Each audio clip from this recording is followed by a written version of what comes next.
அமெரிக்க அதிபர் தேர்தலில் ஜனநாயக கட்சி வேட்பாளர் கமலா ஹாரிஸ் முந்துவதாக கருத்து கணிப்பில் தெரிய வந்திருக்கும் நிலையில் அவர் எதிர்கொள்ளும் சவால்கள் குறித்து விவாதம் எழுந்திருக்கிறது.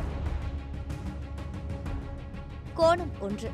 கமலா ஹாரிஸ் ஊதியத்துடன் கூடிய குடும்ப விடுப்பு, மலிவு விலையில் வீடுகள் மற்றும் குறைந்த மற்றும் நடுத்தர வருமானம் கொண்ட குடும்பங்களுக்கு இலவச கல்வி உட்பட பல முற்போக்கான கொள்கைகளை துணை அதிபராக இருந்தபோது முன்வைத்தார்.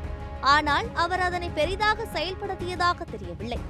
இப்போதும் அது குறித்து பெரிதாக அவர் பேசுவதில்லை என்கிறார்கள். கோணம் 2.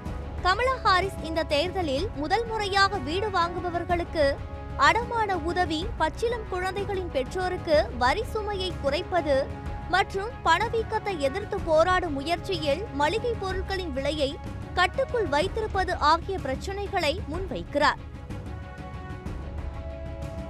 கோணம் 3. அமெரிக்காவில் கருக்கலைப்பு அதிகரித்து வரும் நிலையில் கருக்கலைப்பு என்பதில் பெண்களின் சுதந்திரத்தை நிலைநாட்டுவேன் என்று கமலா ஹாரிஸ் கூறியிருக்கிறார். ஆனால் எதிர்க்கட்சி வேட்பாளர் டிரம்பும் கருக்கலைப்பு சுதந்திரத்தை ஆதரிக்கிறார். அதேபோல் யுக்ரைன் போர் விவகாரத்திலும் இருவரின் நிலைப்பாடும் ரஷ்யாவுக்கு எதிராகவே இருக்கிறது. கோணம் 4. உக்ரைன் போரை நிறுத்தி சமாதானத்தை ஏற்படுத்துவோம் என்று அந்த அதிபர் வேட்பாளர் கூறினாலும் ஆயுத வியாபார லாபி அவர்களை காணாமல் செய்துவிடும் என்பதால் யுக்ரைன் போரை ஆதரிப்பது காசா போரில் அமைதி என்று கூறிக்கொண்டே இஸ்ரேலுக்கு ஆயுதம் வழங்குவது என்பதில் அமெரிக்க அதிபர் வேட்பாளர்கள் யாருக்கும் சளைத்தவர்கள் அல்ல. கோணம் 5.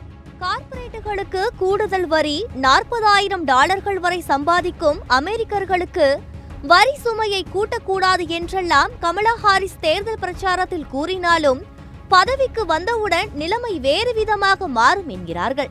ட்ரம்புக்கும் ஏறக்குறைய இதே நிலைதான் என்கிறார்கள்.